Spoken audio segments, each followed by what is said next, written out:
Okay, so adjusting here the reference image as a small reference there, but we're going to take this, way we feel is going to look best.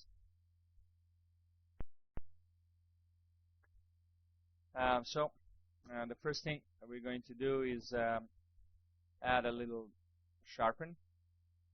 Now sharpen brings out the details a little bit. Render can be just a tiny little bit blurred, and I found that sharpen can help with that.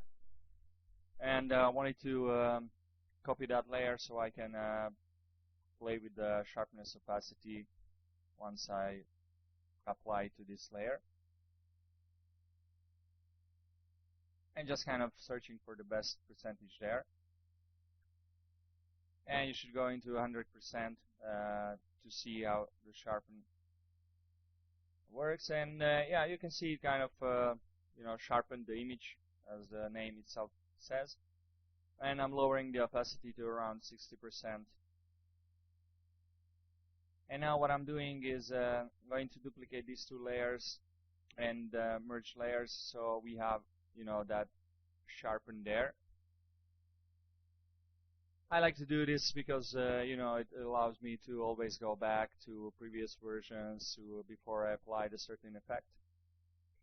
And right now working with ambient occlusion here, and you can see how it adds shadows, but our image is pretty dark already, so I just want to have it on the very base of the turntable.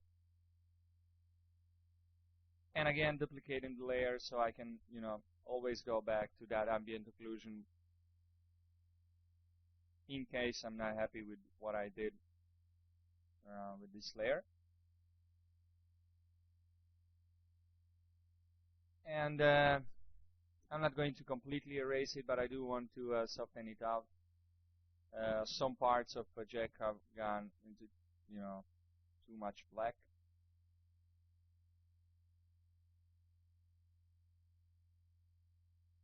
So I'm just kind of erasing on some of the parts where I feel these added shadows are too much.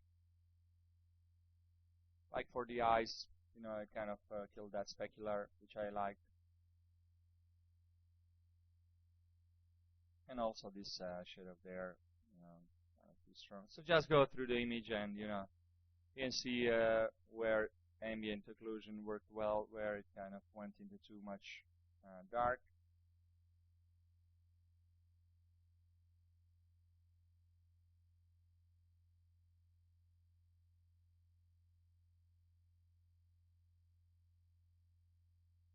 And lowering the opacity of the whole thing a little bit.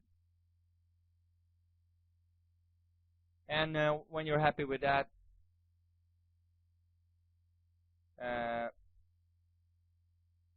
we cannot merge these two layers because this layer is under multiply.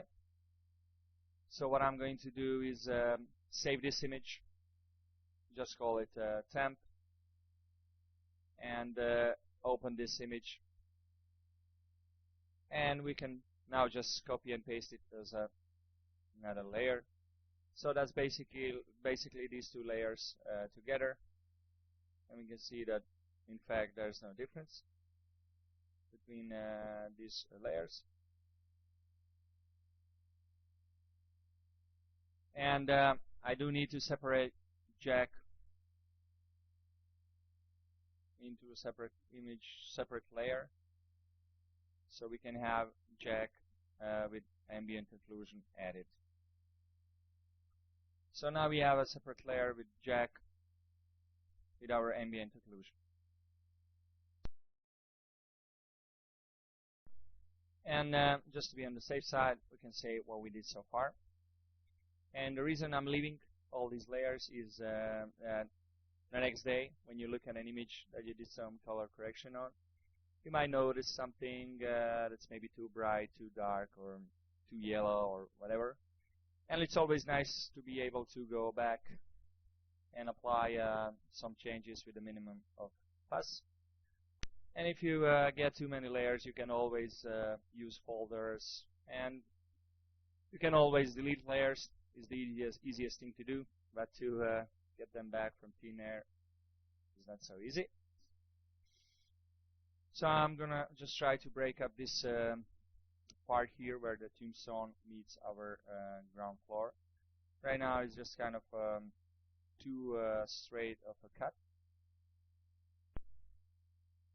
Okay. I can in fact just do it in the empty layer 5, and that's what I decided for. So I'm just selecting this color of the ground, and just going to paint.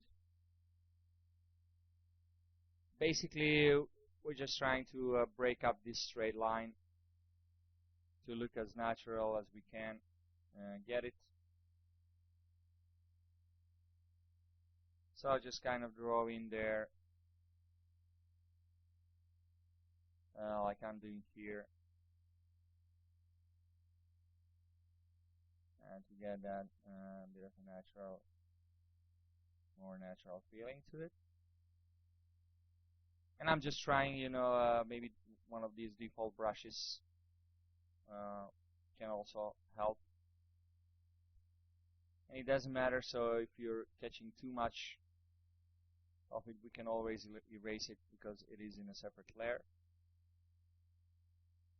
And that's exactly what I'm going to do now. I'm just erasing the parts where I don't want this newly added color. And yeah, we can see it's already looking a lot better.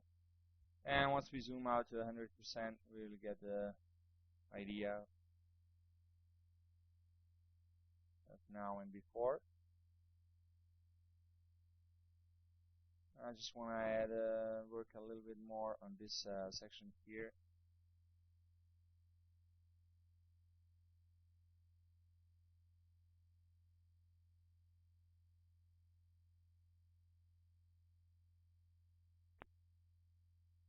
And now what I want to do is use the clone stamp, so I merge those two layers together. And just going to kind of break it up, because right now it was too monocolor. It was just one color. And by clone stamping this here, we get a little bit more of a natural, they merge a little bit better. The color that we added and that was on the ground. And yeah.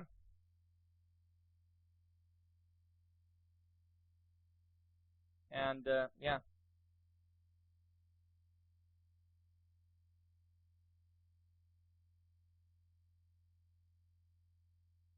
Just wanted to smooth this out just a little bit. Now with the lowered opacity of our clone stamp brush. It's kind of smoothing it out. It was a little bit too rough. And yep, looks a lot better.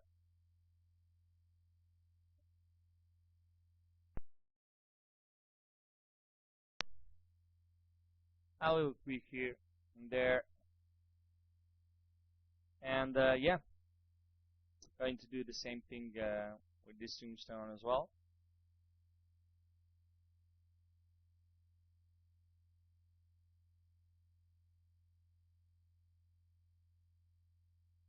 And it's a very easy and quick thing to do, and I feel it really adds to the image.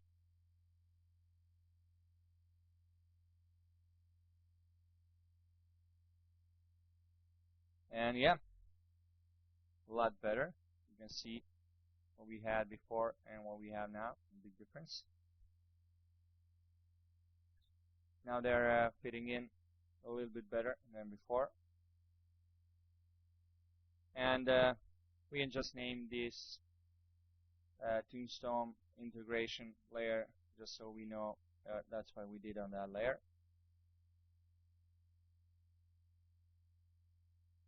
The next thing we're going to do is add a little element of the background.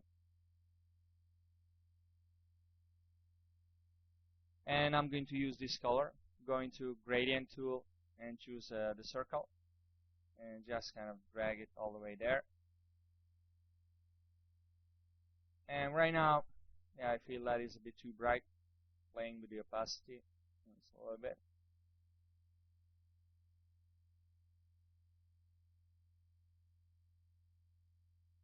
Maybe if I wanted to put this color a little bit darker, just to see if I can get this to be a bit darker, but the circle, I like the size of the circle.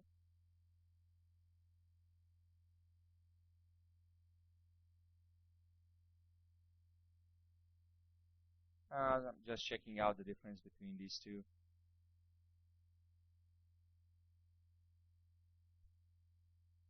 So nudging it down a little bit more so we can see it also on the bottom of the picture start to show up just a little bit.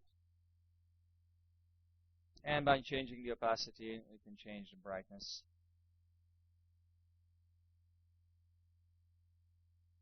So it's just, a matter of a little bit bigger, a little bit smaller, whatever preference you have.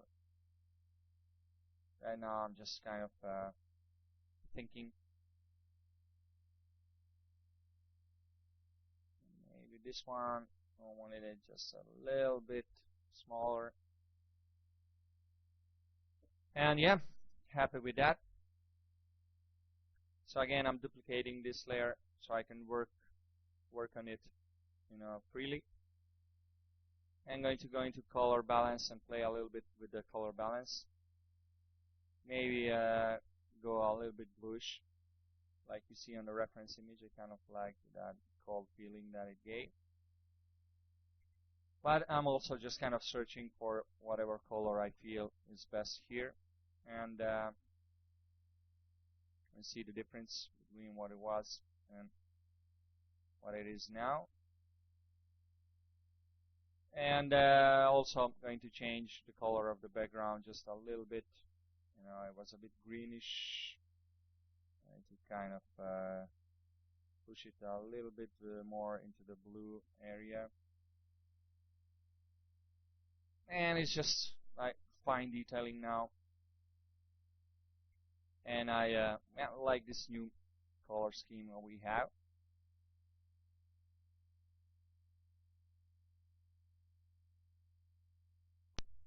Wondering where my layers went. Okay, they're there. Okay. So now we see a little bit of a problem here because our render was done on a black background. And right now the background is considerably whiter. So our anti-aliasing went on a black background. So what we can do is just render this with the color of the background that we have now, just a limited region, and replace this.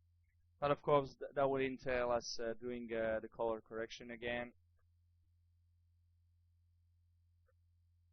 And I want to do that. We can just fix it fairly quickly with a few brush strokes.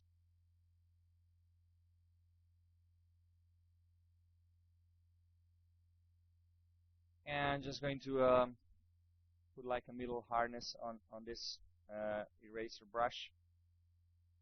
And we can just kind of go through these edges and just erase them a little bit.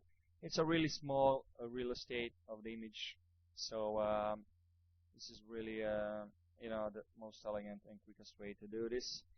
If in fact it was a bigger piece of the image, I would probably go into Lightwave and render out kind of the middle value of the color of the new background, and then we will have much nicer anti-aliasing there to our background.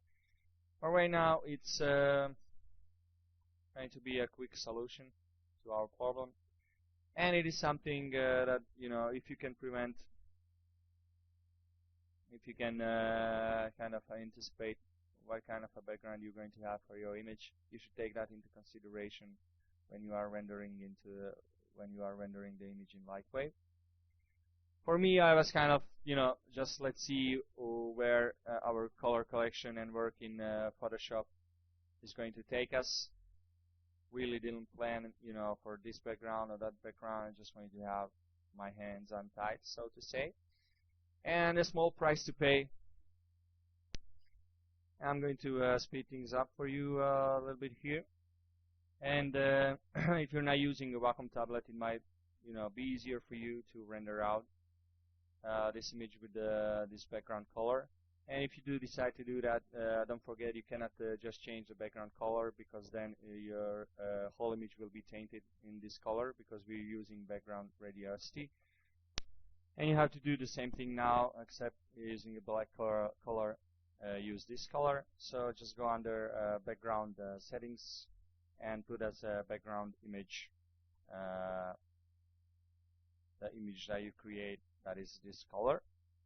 And that's going to fix this for you. But this is really a little bit of a nitpicking.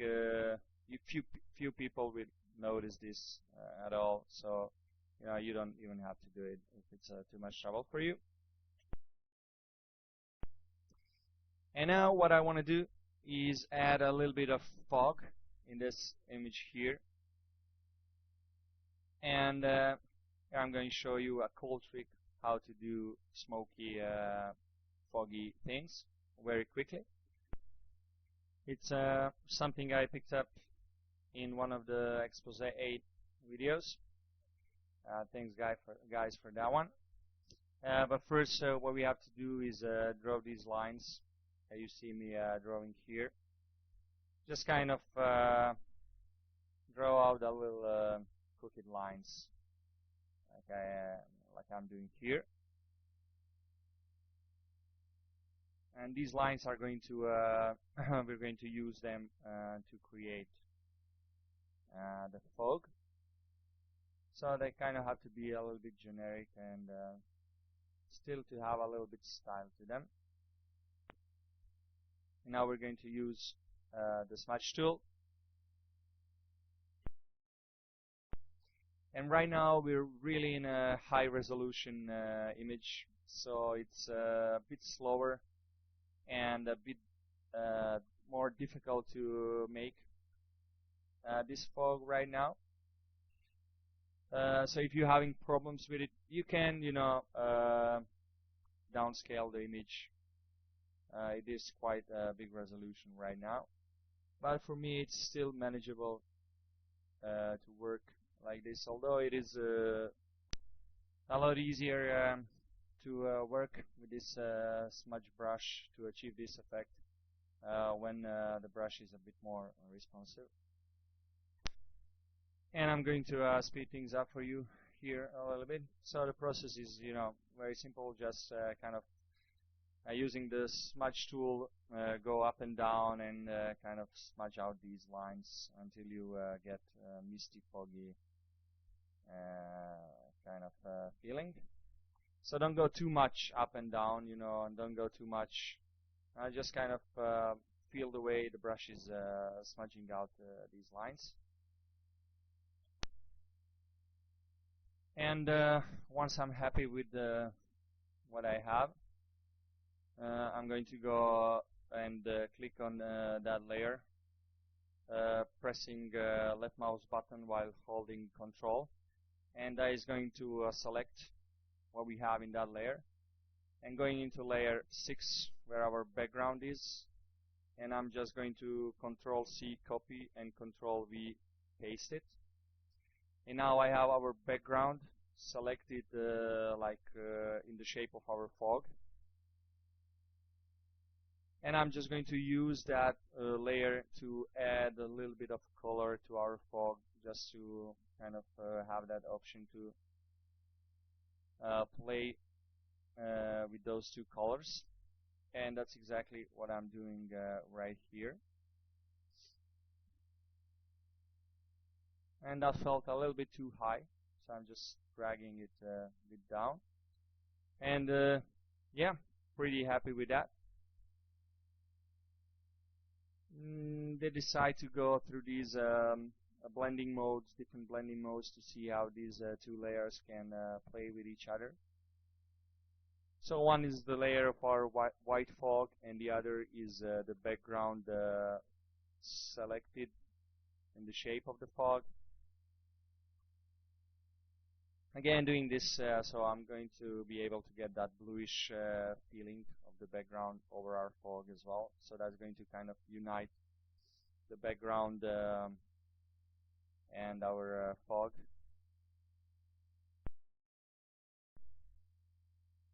I also made another copy of the layer with the white fog, just so I can make this fog a bit brighter.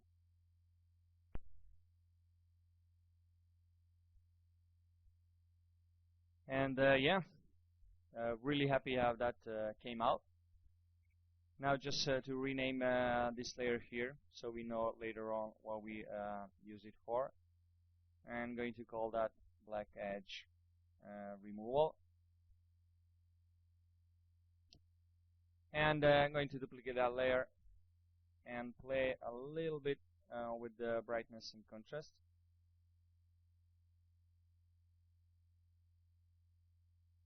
And these are all just subtle changes, and I like how that looks. Yeah, definitely going in a better direction there. And yeah, like the way that looks. So I'm going to name this layer brightness and contrast. And before we do, one final thing, it's a good spot to save what we did. And also a good practice to do when you're doing color correction is when you're really happy with something, just kind of let it breathe.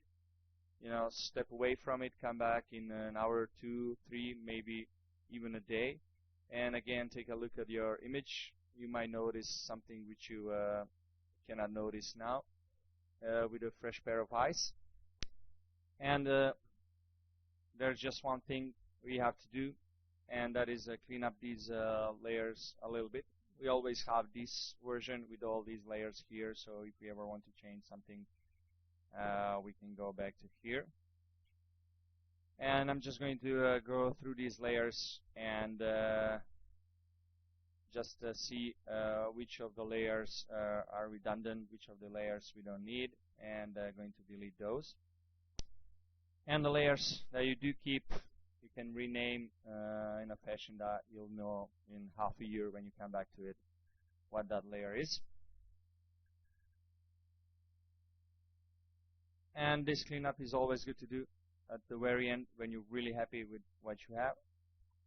There's just one thing that I want us to do, and for that we need to have this image in just one layer.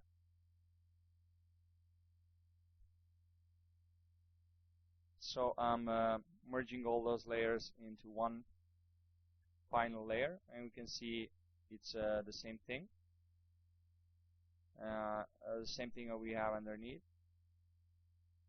And go under Filter, Distort, and Lens Correction.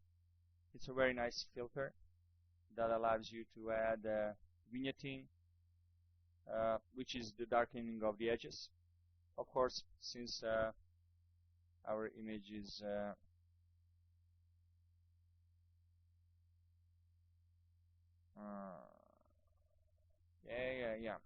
image is a bit bigger than our canvas, so I'm just going to copy that and paste it into a layer so it fits our workspace.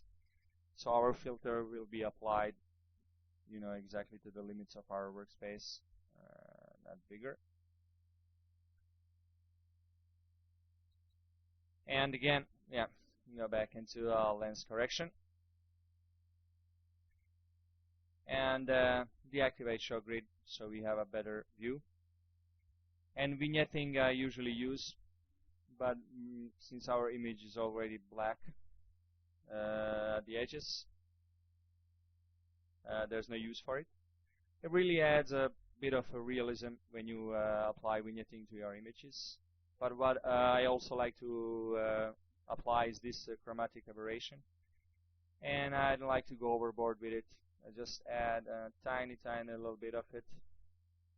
And you can see these red and green lines here. And it gives a little extra dose of realism.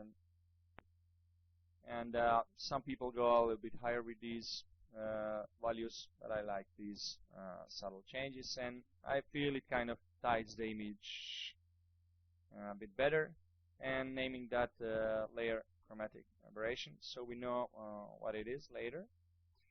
And yeah, that is it. This is our final image. I'm extremely happy with it. It's a wonderful image, a wonderful model. And yeah, we came to the end of our journey. I hope you had fun recreating this image, and I hope you were inspired enough to add something of yours in there to you know, shake things up a little bit. And if you do have any questions, don't hesitate to contact me on my email address. That is milivoy@lemonade3d.com. So I hope you had fun and that it was a good learning experience. This is Milivoje Popović signing off for simplylightwave.com.